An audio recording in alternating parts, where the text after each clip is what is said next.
Fala galera, aqui é Heraldo Luiz e essa é mais uma aula do canal Analítica Sem Dúvidas. Pessoal, continuando com a parte de espectrometria atômica, hoje eu quero falar para vocês um pouco sobre espectrometria de emissão óptica, o famoso ICP-OES.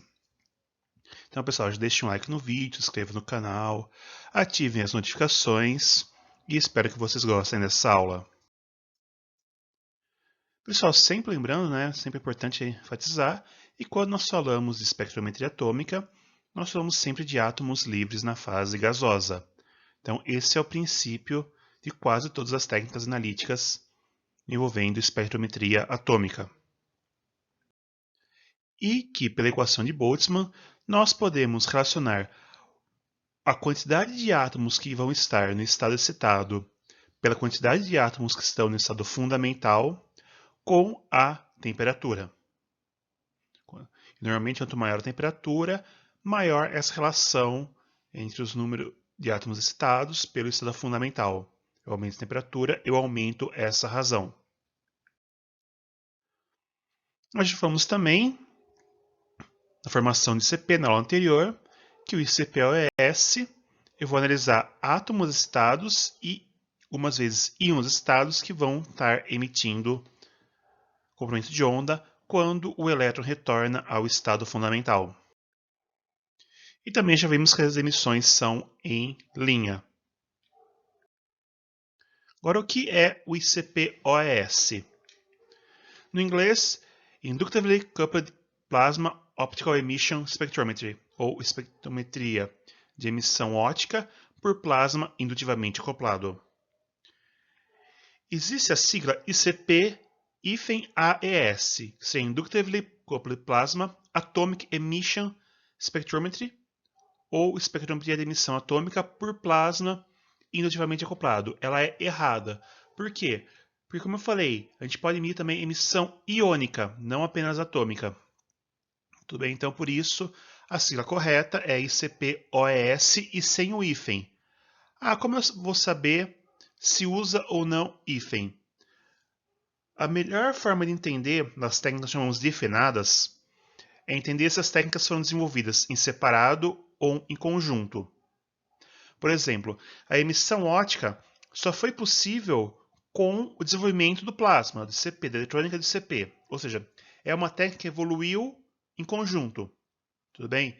Então, como elas foram desenvolvidas e evoluindo em conjunto, nós falamos que são técnicas não hifenadas, ou seja, uma depende da outra.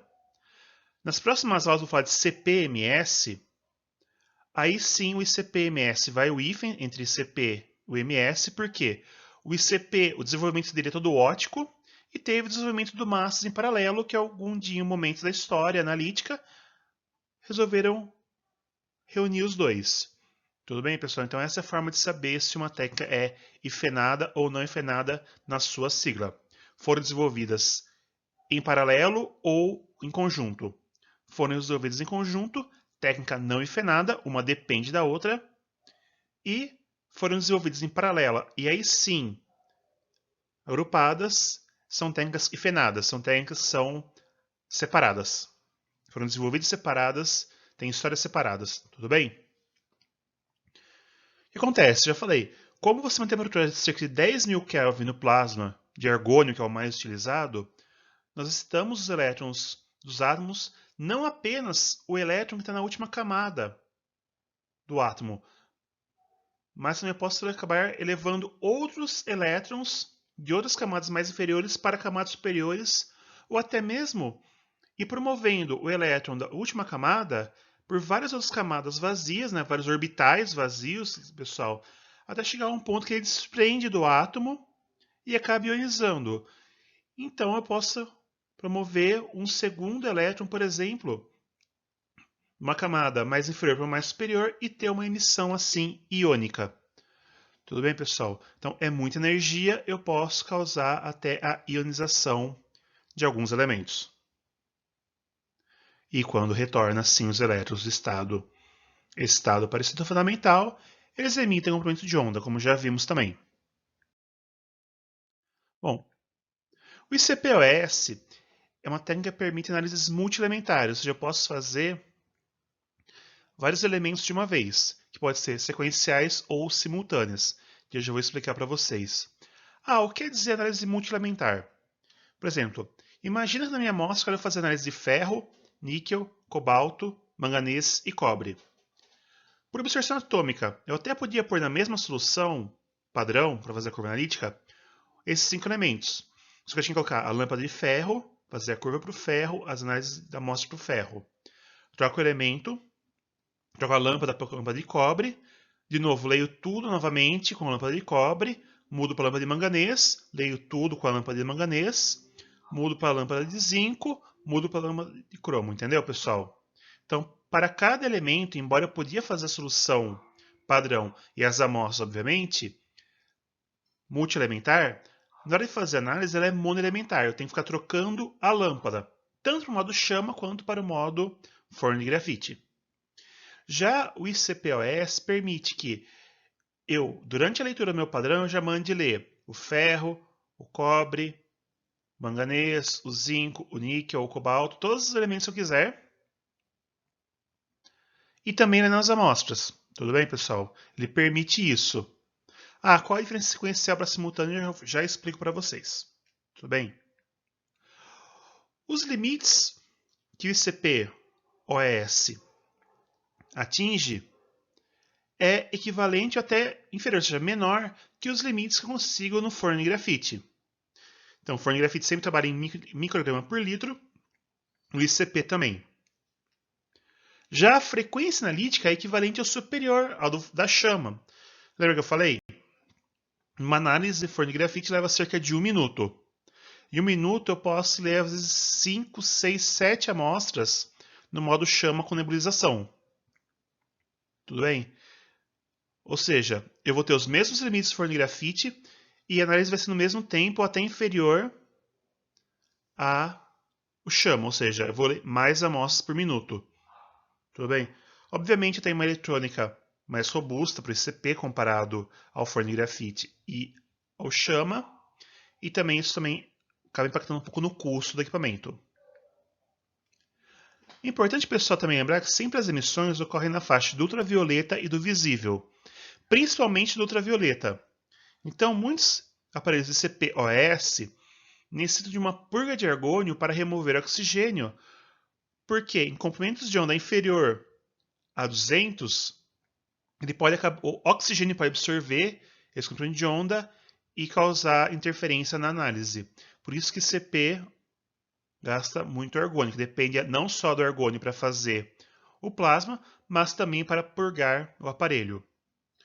O aparelho que eu usei no doutorado pedia uma purga entre 2 a 4 horas antes de você ligar. Então, eu abria o meu argônio, eu ligava a exaustão no aparelho, que todo CP tem que ter uma exaustão também, porque tem os átomos na fase de vapor, o exaustor puxa eles depois da análise para lançar na atmosfera. E eu ligava o exaustor, ligava todos os modos do aparelho para dar a purga, abria o cilindro, né, óbvio, de argônio, para ir removendo oxigênio dentro do aparelho para assim depois ligar o plasma. Tudo bem? Se eu não me engano, eram 4 horas e o aparelho não deixava você ligar o plasma antes disso.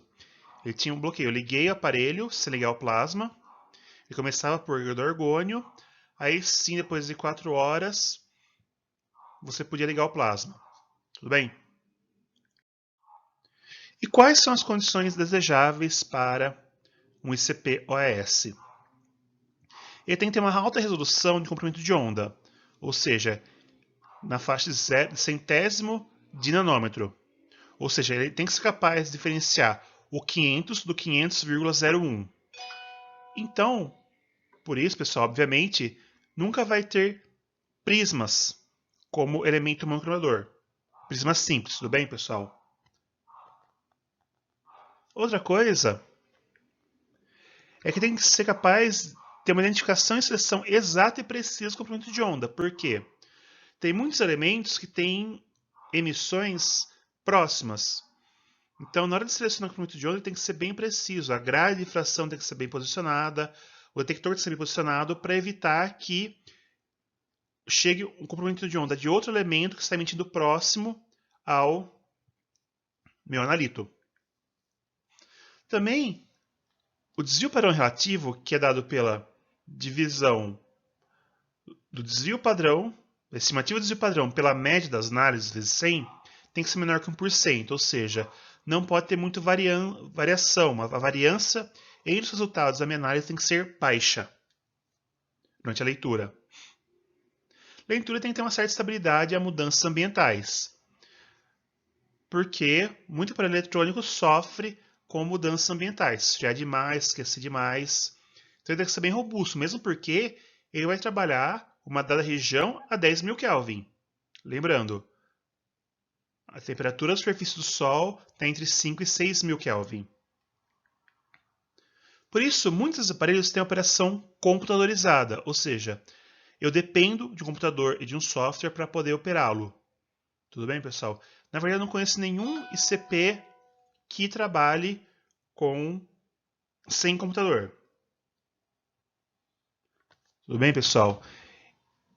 Até o primeiro que eu vi no meu estágio, lá no começo dos anos 2000, que era equipamento já bem antigo para a época, que usava computador em DOS, ainda assim era computadorizado. Tudo bem. O que eu usei no doutorado já era ambiente Windows, óbvio. Hoje em dia os aparelhos têm até, por exemplo, quero analisar alumínio, ele já tem umas condições pré-otimizadas para alumínio. Eu quero mudar para o sódio, ou para o cálcio, ou para o manganês, molibdênio. Ele já tem, para cada elemento, algumas condições já pré-estabelecidas. Tudo bem? O mais importante quando eu trabalho com ICP-OS é a seleção da emissão, da linha de emissão, ou seja, qual comprimento de onda eu vou analisar. Eu falei, os elementos podem apresentar mais de uma linha de emissão. Vai ter uma mais intensa, que é aquela que eu já sempre falo, do último nível energético ocupado para o primeiro nível desocupado. Mas, como eu falei, são 10.000 Kelvin, eu posso acabar levando outros elementos, outros elétrons para estados. Por isso, sempre vou buscar para o analito as linhas que não tenham superposição a outros elementos. Tudo bem, pessoal? Como eu falei, como tem no computador já métodos pré-selecionados, ele já diz, ó, você quer analisar ferro. O ferro tem essas linhas de emissão. Nessa linha de emissão, tem a linha secundária de tal elemento. A terciária de tal, como eu falei, são outras emissões, né, de outras transições eletrônicas dentro do átomo. Daí você vai vendo qual que é o melhor compromisso. Por exemplo, quero analisar ferro, e numa dada linha do ferro, eu tenho uma emissão de germânio. Germânio é um elemento pífio da natureza, que dificilmente é solúvel em água, que é a condição principal para análise de CP, então eu posso usar sem medo aquela linha. Agora eu quero analisar ferro, e junto com o ferro tem uma linha de emissão próxima a de cálcio, que pode sobrepor uma à outra. Cálcio é um elemento macro abundância, né, um macronutriente. Provavelmente vou ter mais cálcio que ferro, eu vou buscar outra linha. Ficou claro, pessoal? Aqui, por exemplo, pessoal, até cortei o hidrogênio porque tinha pouca linha. Vamos observar aqui as emissões do hélio, do neônio e do mercúrio. Mas eu nunca vou analisar hélio e neônio no ICP, né? Mas só para vocês terem uma ideia do que eu estou falando. Observem essa região aqui. Se é muito difícil escolher alguma linha específica, porque as linhas acabam se sobrepondo. Apesar do mercúrio ter umas mais aqui à esquerda, talvez sobrepusessem tanto ao do hélio, do neônio, desculpa. Mas pode haver sobreposição nessa região. Assim como nessa região aqui, eu posso acabar tendo uma pequena sobreposição, se eu escolhesse uma dessas linhas para análise. E aqui também pode ter uma pequena sobreposição de algumas linhas de emissão. Agora notem que, por exemplo, no mercúrio, essa linha não apresenta nos outros, no hélio e no neônio. Tudo bem, pessoal? Então eu posso escolher essa linha, por exemplo, e ela é bem intensa. Essa linha, por exemplo, não é tão intensa, mas é uma linha que não tem sobreposição nem no mercúrio, nem no hélio para o neônio. Essa linha eu poderia usar, por exemplo, para o hélio. Estou olhando aqui, até pus uma reguinha, não tem sobreposição com a linha nem de neônio, nem uma linha de mercúrio. Tudo bem? Obviamente, pessoal, é um exemplo bem simples, mas já vocês conseguem enxergar o que são as sobreposições de linhas? Ter linhas muito próximas ou ter linhas não tão próximas para ser possível realizar a análise sem um elemento que está emitindo próximo ou a mesma linha, uma outra transição, interferir na minha análise, ou seja, pode dar um incremento no sinal. Tudo bem, pessoal? Ficou claro o que quer dizer a seleção do comprimento de onda? Aqui, pessoal, temos um exemplo, essa figura de Skugg, alguns elementos, quantas linhas tem disponível e os limites de detecção no estudo que está em nanograma por mililitro, que é micrograma por litro. Os que têm a caixinha pintada de preto significa que eu posso até chegar a menos de 10 microgramas por litro, 10 ppb. Os que estão em cinza varia de 10 a 30. Os que não estão pintados, né, estão em branco, de 30 a 100 ppb. E o que tem esses xizinhos, que no caso da figura é só o potássio, o telúrio e o urânio, está entre 100 e 300 ppb. Obviamente, raramente eu vou analisar potássio por ICP, porque ICP-OES, porque tem o modo de emissão. Eu nunca vou ter pouco potássio na amostra, é raro eu ter um valor necessário para usar ICP. Tudo bem? E o preenchimento de cada coluna quer dizer quantas linhas eu posso utilizar no ICP, que elas estão disponíveis para emissão na faixa de ICP, ou seja, no UV-Vis. O que tem um pouquinho pintado, né, como o lítio, o sódio, tem só 2 linhas. Daí aumenta um pouco o preenchimento, né, como o berílio, o magnésio, o cálcio, o estrôncio, o bário, o boro, eu posso ter de 3 a 6 linhas, de elementos como o titânio, o cromo, o cobalto, o cobre, vão ter de 7 a 10 linhas. Para elementos são quase todos preenchidos aí, como ó, o vanádio, o ferro, vão ser entre 11 e 16 linhas disponíveis para análise na região do UV-Vis, linhas de emissão. E para os elementos que estão totalmente preenchidos, né, o zircônio, tem o hafnio, o tálio, vão ter 17 a 24 linhas disponíveis para emissão dentro da faixa do UV-Vis. Ah, mas não posso analisar fósforo? Posso analisar fósforo também. Já analisei fósforo, já analisei enxofre, arsênio, selênio por ICP. Tudo bem, eu não sei porque apenas alguns elementos, né? A gama de elementos, até silício pode ser feito por emissão atômica, emissão iônica, né? Ótica. Ficou claro, pessoal? Então, praticamente todos os metais e muitos semimetais, ou ametais, ou não metais, podem ser analisados por ICP-MS. Não dá para analisar ICP-MS, basicamente os não metais e os gases nobres. Agora, pessoal, vamos falar dos instrumentos sequenciais. Os instrumentos sequenciais, normalmente, eles têm como elemento seletor do comprimento de onda, um monocromador de rede, que pode variar de 240 a 360 ranhuras por milímetro. Lembrando, pessoal, que quanto maior o número de ranhuras por milímetro, maior a resolução de separação do comprimento de onda. Eles trabalham com a varredura do comprimento de onda. O que quer dizer isso?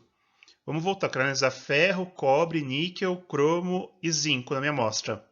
Eu posso fazer uma solução padrão com os 5 elementos.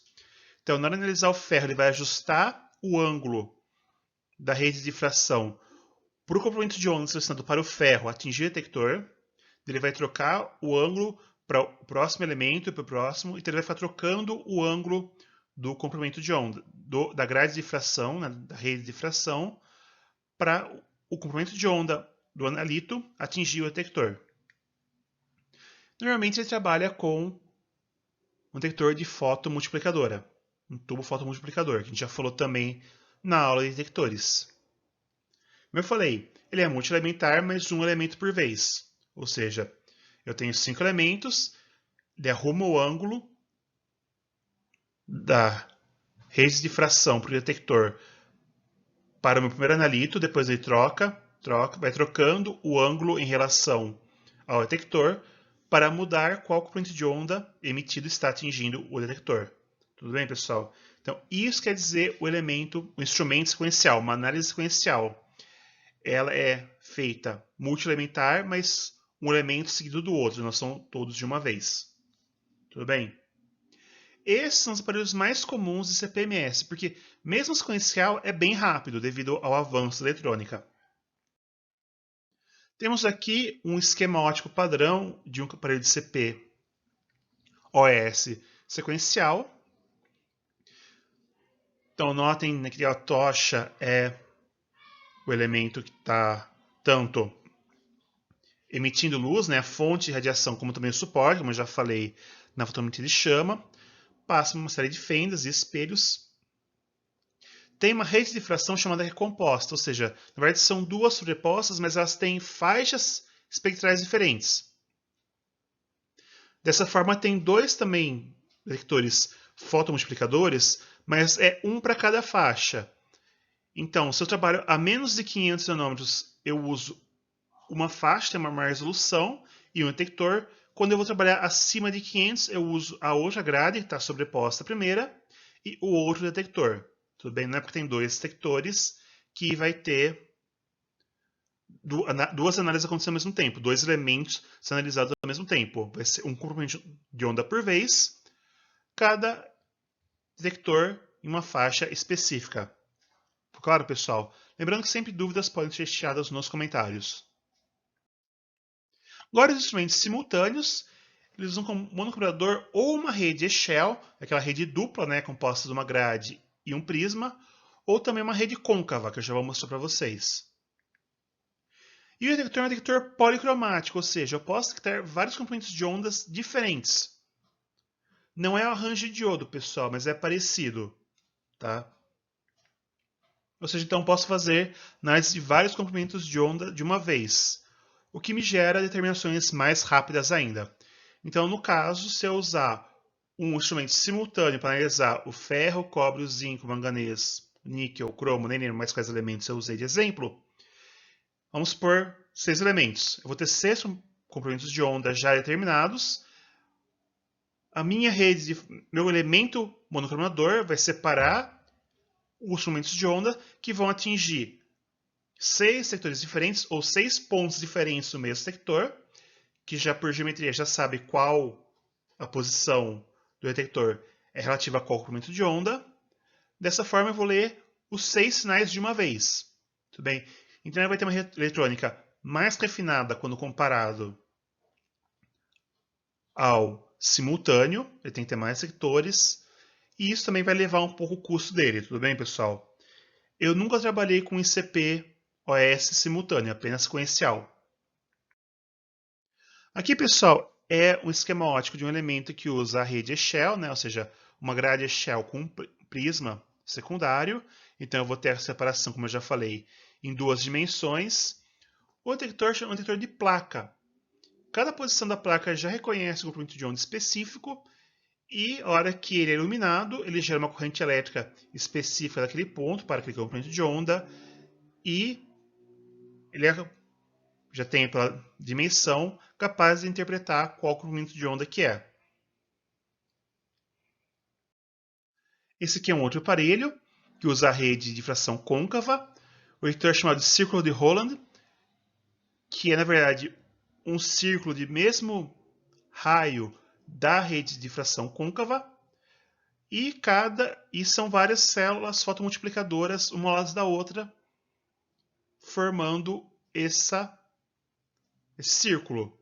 Então eu vou iluminar vários fotomultiplicadores ao mesmo tempo, cada um para um comprimento de onda específico. Então eu posso também fazer análises simultâneas no meu ICP. Tudo bem? Como eu falei, pessoal, eu nunca trabalhei com equipamentos simultâneos, só sequenciais, eles são muito mais caros. E eu particularmente acho que não vale a pena trabalhar com simultâneo para análise de rotina. Tudo bem? Porque a análise sequencial já é rápido o suficiente. Então, pessoal, essa foi a videoaula de hoje. Espero que tenham gostado. Por favor, deixe o like no vídeo, se inscreva no canal. Estou vendo pelas analíticas que tem muita gente que assiste a aula e não se inscreve, pessoal. Não custa nada para vocês e me ajuda bastante a continuar criando conteúdo para vocês. Sigam também os canais de redes sociais Facebook, Twitter e Instagram. Dúvidas podem ser enviadas por e-mail, no e-mail que é semduvidas@gmail.com, ou deixadas aqui nos comentários. Pessoal, espero que tenham gostado. Vejo vocês na próxima. Valeu, tchau!